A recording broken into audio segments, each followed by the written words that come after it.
Nessa aula, a gente vai entender o que é o lançamento horizontal e como a gente analisa esse tipo de movimento. Oi, gente, meu nome é Esther Velasquez e sejam bem-vindos à Matemateca. Na aula de hoje, a gente vai continuar no nosso curso de Física 1 e a gente vai começar a falar sobre o lançamento horizontal, ainda no movimento de projétil, tá bom? Então, antes de começar, já curte aí embaixo, se inscreve no canal e vamos lá! Gente, na aula anterior a gente começou a falar sobre movimento de projétil e a gente viu como funciona o lançamento oblíquo. Então a gente viu esse exemplo aqui da bola de futebol, né?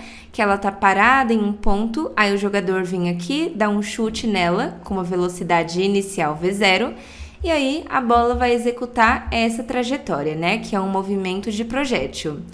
Esse lançamento é o que a gente chama de lançamento oblíquo, porque a velocidade inicial que o jogador colocou aqui na bola tem uma componente x e uma componente y.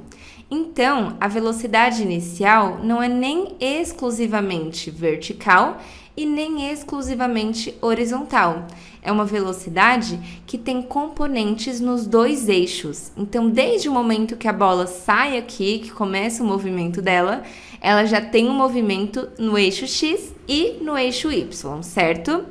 Agora a gente vai falar sobre um outro tipo de movimento de projétil, que é o lançamento horizontal. Então, imagina que você tem uma bolinha que está aqui na beira de um penhasco, e aí você vem aqui e dá um chute nessa bolinha. Seu objetivo não é que essa bolinha vá de um lugar para o outro, você não quer chutar ela tão longe, você só quer que ela caia do penhasco mesmo. Então, você vai dar um chute com velocidade inicial exclusivamente horizontal. Então, uma velocidade inicial que está só no eixo X. Bom, quando você dá esse chutezinho aqui, naturalmente a bolinha vai cair, né? Ela vai cair do penhasco, executar aqui um movimento de projétil, uma trajetória de acordo com o movimento de projétil, até ela cair no chão. Então, o que diferencia essa bolinha que a gente viu da bola de futebol que a gente viu aqui atrás? Na bola de futebol, o jogador estava chutando com uma velocidade inicial com duas componentes, a componente X e a componente Y. Então, a bola já saía se movendo nos dois eixos. Agora, aqui no eixo horizontal, você deu um chute exclusivamente no eixo X. Por isso a gente chama de lançamento horizontal, né? Então, a princípio, a sua bola só sai ali se movendo na horizontal. Só que como ela cai aqui do penhasco e tem a aceleração da gravidade atuando, quando ela cai aqui, ela começa a ter a velocidade vertical também, né? Devido à aceleração da gravidade.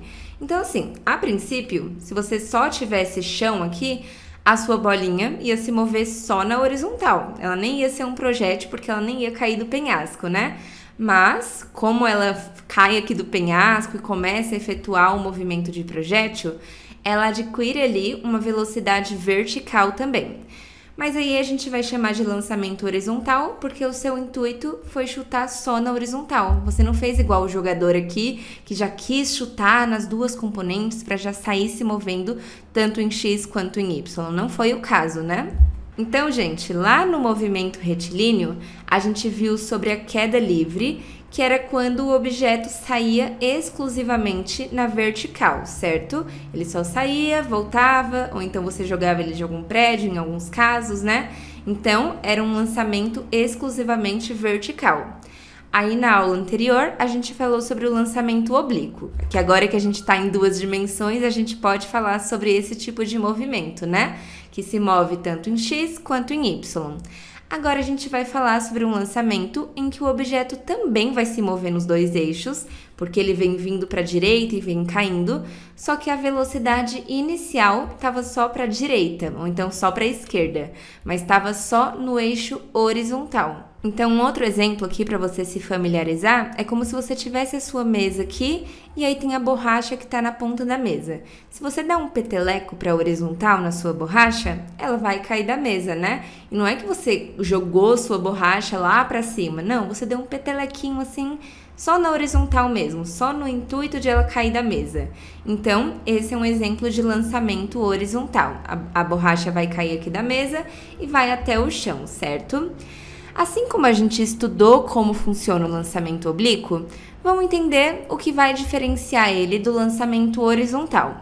E só te dando um spoiler aqui, é praticamente igual, tá bom, gente? O que vai mudar é que na velocidade inicial a gente não tem componente no eixo Y. Então a bolinha está aqui em determinado ponto, vamos supor que aqui a gente está em 0 em X e 5 em Y. Então é esse ponto inicial que a bolinha tá. E aí você vem e dá um chutezinho com velocidade inicial V0, apenas na horizontal. Então, essa bolinha vai executar uma trajetória, que é o que a gente conhece como movimento de projétil, né? Porque depende exclusivamente da velocidade inicial e da aceleração da gravidade. E conforme ela começa a cair, a gente sabe que a aceleração da gravidade vai estar atuando ali, né? Então, ela vai ter agora uma velocidade vertical também. Ela deixa de ter apenas a velocidade horizontal e começa a ter uma velocidade vertical, que vai fazer essa bolinha começar a cair. Tudo isso por causa da aceleração da gravidade que está atuando aqui para baixo. Se não tivesse aceleração da gravidade, a gente sabe que essa velocidade vertical não iria aparecer, né? E um padrão que a gente viu sobre o movimento de projétil é que a gente pode decompor esse movimento nas duas componentes. Como a bolinha está se movendo tanto na componente X quanto na componente Y, a gente pode analisar as duas componentes separadamente. E o que a gente viu em lançamento de projétil, que vai acontecer, é que na horizontal a gente tem um movimento com velocidade constante, porque a gente não tem aceleração atuando aqui na horizontal. Então, se aqui ela está com uma velocidade de 5 metros por segundo na horizontal, aqui continua sendo 5 metros por segundo. Quando ela chegar aqui, continua sendo 5 metros por segundo. A velocidade na horizontal não vai mudar. A gente está em um movimento uniforme na horizontal. Agora, na vertical, como a gente tem a aceleração da gravidade atuando, que é uma aceleração constante, né? A gente tem um movimento vertical com a aceleração constante, que é aquilo que a gente chama de movimento uniformemente variado, né? Um movimento que tem uma aceleração constante atuando, e isso faz com que a velocidade no eixo Y também vá mudando, né? Então, as equações que a gente tem para esse tipo de movimento é que no eixo horizontal, como é uma velocidade constante, a velocidade em qualquer momento é igual à velocidade inicial e a posição x em um instante t, é igual o x inicial mais a velocidade no eixo x vezes o tempo que se passou. Agora, na vertical, como a gente está em um movimento com aceleração constante, a velocidade y em um instante qualquer vai ser a velocidade inicial no eixo y, que no caso do lançamento horizontal vale sempre 0, menos a aceleração da gravidade vezes o tempo. Então, no lançamento horizontal, a equação da velocidade no eixo y é simplesmente menos g vezes t. Isso é uma coisa que diferencia lá do lançamento oblíquo, né? Porque lá a velocidade inicial no eixo y não era 0, a gente tinha alguma componente no eixo y, né? E a equação da posição no eixo y é dada por essa fórmula, né? A posição inicial no eixo y mais a velocidade inicial em y vezes t menos gt ao quadrado sobre 2. Então, como a velocidade inicial em y é 0, a gente fica simplesmente com y0 menos g vezes t ao quadrado sobre 2. Mas, de uma forma geral, você pode guardar essa fórmula, que pode ser usada para qualquer movimento de projétil, né? E aí você analisa se a sua velocidade no eixo y é igual a 0 ou não. Gente, então vamos lá resolver exercícios sobre esse assunto. Mas antes de a gente continuar, eu te convido a fazer parte da nossa plataforma Mathematic Academy. Lá você conta com aulas exclusivas de Física 1 e também de outras matérias do seu curso, além de exercícios resolvidos, provas antigas da sua faculdade resolvidas passo a passo e muitas outras ferramentas para alavancar os seus estudos na faculdade. Então, se você quiser conhecer, saber mais como funciona, é só clicar aqui no link da descrição, matemateca.com. E eu espero vocês lá. Então, vamos fazer um exemplo aqui para a gente ver como vai funcionar. Ele fala que um livro escorrega horizontalmente para fora do topo de uma mesa com velocidade de 1,10 metros por segundo. Então, você tem aqui a sua mesa, o livro estava apoiadinho aqui em cima, só que aí, de repente, ele escorrega. E ele fala que escorrega horizontalmente, né? Então, a velocidade inicial dele é exclusivamente horizontal. E essa velocidade vale 1,10 metros por segundo. Então, a velocidade inicial em x é igual a 1,10 metros por segundo. E como ele escorregou só horizontalmente, a princípio, a velocidade no eixo y é 0 metros por segundo, certo? E aí, o exercício fala que ele atinge o solo em 0,480 segundos. E a gente vai desprezar a resistência do ar aqui nesse caso. No item A, ele vai querer a altura do topo da mesa até o solo. Ou seja, se o livro estava aqui na mesa e ele chegou até o solo, qual é essa altura H aqui? Bom, gente, quando a gente fala de altura, a gente está se referindo ao eixo Y, né? Componente vertical. Quando o livro chega no solo, ele chegou no zero do eixo vertical. Vamos adotar aqui como referência que o solo é o zero, tá bom? Então, a gente quer saber qual era o Y do livro antes de ele chegar no zero. Então, a princípio, o livro estava aqui. Vou colocar aqui o livro. O livro cai e chega na posição zero do eixo Y. Qual era o Y inicial desse livro? Então, quando a gente fala de posição no eixo Y para o lançamento de projétil, a gente usa a equação y igual y0 mais v0y vezes o tempo que se passou, menos g vezes t ao quadrado sobre 2. Bom, o y que o livro chegou no final é 0, né? Então, ele chega na posição 0 do eixo y. O que a gente quer descobrir é a posição que ele estava antes, a posição inicial.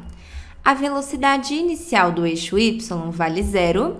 O tempo que se passou até ele chegar na posição 0, que é o chão, é de 0,480, nem precisava substituir porque vai zerar, né? Menos a aceleração da gravidade, vamos dar aqui como 9,8, vezes o tempo que se passou ao quadrado sobre 2. Então, a gente tem que tomar cuidado para usar as relações corretas nas fórmulas. O tempo que se passou é o tempo que passou até ele chegar nessa posição. Então, é o que o enunciado fala, né? Ele leva 0,480 segundos para chegar no chão, que é o que a gente definiu como posição 0, certo? Então, a gente tem que 0 é igual a y0, que a gente quer encontrar, menos 9,8 vezes 0,480 ao quadrado sobre 2, que vai dar 1,13. Portanto, o y0 é igual a 1,13 metros. Então, essa é a altura da mesa, do topo da mesa até o solo. É onde o livro estava antes de ele chegar na posição 0 do eixo Y. Então, voltando aqui para esse desenho, o livro estava aqui no topo da mesa, né? Ele estava em uma posição Y, que a gente ainda não sabia, uma posição Y0. Passou 0,480 segundos e ele chegou na posição 0 do eixo Y, que é quando não está nem para cima e nem para baixo. Então, a gente calculou, a partir do tempo que se passou até ele chegar no chão, qual era a altura que ele estava antes aqui, beleza, gente? Agora, no item B, a gente quer encontrar a distância horizontal entre a extremidade da mesa e o ponto onde ele atingiu o solo. Então, olhando aqui para o nosso desenho, o que a gente quer é a distância que ele atingiu, o alcance que ele teve aqui no eixo horizontal, que é essa distância entre a base da mesa aqui e onde o livro chegou, certo? Então, como a gente está falando de posição horizontal no item B, a gente vai usar a equação x igual a posição inicial no eixo x mais a velocidade inicial no eixo x vezes o tempo que se passou, que é essa equação que a gente viu aqui para a posição quando a velocidade é constante. Se você tiver dificuldade para lembrar dessa fórmula, gente, é só lembrar que a velocidade é a variação no espaço sobre a variação do tempo, ou seja, a velocidade é x menos x0 sobre o tempo que se passou. Então, x menos x0 é igual a velocidade vezes o tempo, e, portanto, x é igual a x0 mais a velocidade vezes o tempo. Então, só uma forma de você chegar nessa equação, caso você não lembre, caso você prefira não decorar, tudo bem? Então, aqui a gente tem que o x final é o que a gente quer encontrar, que é a distância final que ele tem aqui no eixo x, né? Depois que cai no chão. O x inicial é onde a gente estava antes. A gente pode supor aqui que ele estava na origem do sistema de coordenadas. Então, que ele começou ali no ponto 0 no eixo x e 1,13 metros no eixo y. A velocidade inicial no eixo x, ele deu pra gente que é 1,10. E o tempo que passa até ele chegar na distância que a gente quer calcular, na distância até onde o livro chegou, é o tempo até ele chegar no solo, né? Que é 0,480 segundos. Então, a gente encontra aqui que x é igual a 0,53 metros. Então, essa é a distância horizontal que o nosso livro tem quando ele cai no chão. Então, essa é a distância aqui, ó, 0,53 metros. Ele sai do zero no eixo x, quando não tá nem para a direita nem para a esquerda. E aí, quando ele cai aqui, ele tá em 0,53 metros. E agora, no item C, a gente quer encontrar os componentes horizontal e vertical da velocidade do livro e também o módulo direção e sentido dessa velocidade, tudo isso imediatamente antes de o livro atingir o solo. Gente, quando você vê isso aqui, imediatamente antes de atingir o solo, basicamente ele está falando que você vai substituir o tempo pelo tempo que o livro leva para chegar até o solo. Ele fala imediatamente antes porque, assim, nesse instante exato, se o livro não fosse cair no solo, se não tivesse o solo ali para parar ele, qual seria a velocidade dele? É isso que a gente vai encontrar aqui nesse item, tá bom?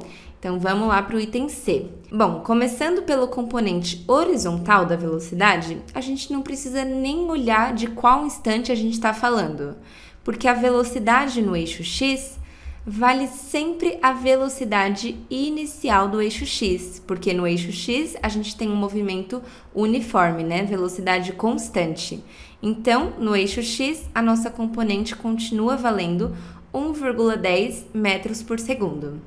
Agora, no eixo y, a gente vai usar essa equação que a gente viu aqui atrás, né? Menos g vezes t, já que a velocidade inicial em y vale 0. Então, fica menos 9,8 vezes o tempo que se passou, que vai dar menos 4,70 metros por segundo. Então, essa é a componente vertical da velocidade. Então, se você for olhar para o plano XY, imagina que o livro vai cair exatamente aqui nesse ponto, ó. Nesse instante, imediatamente antes de o livro tocar no solo, a velocidade em x era de 1,10 metros por segundo, e a velocidade em y era de menos 4,70 metros por segundo. Como esperado, a velocidade em x não muda e a velocidade em y está agindo para baixo, né? Está fazendo aqui o livro cair. Lembrando que a gente considerou para cima positivo e para baixo negativo. Então, a aceleração da gravidade aqui a gente usou como negativo. Então, o vetor velocidade nesse instante, se a gente for somar a componente x com a componente y, é um vetor mais ou menos assim, ó. Esse é o vetor velocidade imediatamente antes de o livro tocar no solo. Agora, a gente também quer o módulo, a direção e sentido desse vetor. Então, vamos lá. A gente sabe que esse vetor velocidade, as coordenadas dele são 1,10 e menos 4,70. Então, vamos encontrar o módulo desse vetor velocidade.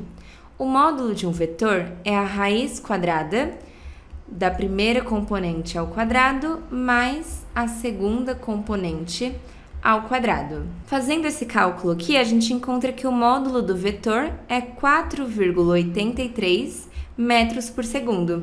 Então, essa era a velocidade do livro antes de ele cair no solo, a velocidade resultante dele ali, né? Agora, para encontrar a direção e sentido, a gente precisa encontrar o ângulo θ. E o ângulo θ que um vetor forma com o eixo horizontal é o arco tangente da velocidade em y, que é menos 4,70, sobre a velocidade em x, que é 1,10. Então, aqui a gente vai encontrar menos 76,84 graus. Então, ó, aqui a gente tem menos 90 graus, né? Quando a gente está completamente para baixo. Então, menos 76 vai estar mais ou menos assim, mais para baixo do que para a direita. Então, esse é o nosso vetor velocidade, imediatamente antes de o livro cair no solo, formando um ângulo de menos 76 graus, menos 76,84 graus, né? Abaixo do eixo horizontal. Essa é a direção e o sentido do nosso vetor. Bom, gente, então foi isso no vídeo de hoje. Eu espero que vocês tenham gostado. Não esquece de curtir, se inscreve no canal, compartilha com seus amigos e já me segue lá no Instagram para ficar por dentro de tudo, tá bom? Então a gente se vê no próximo vídeo, gente. Beijo!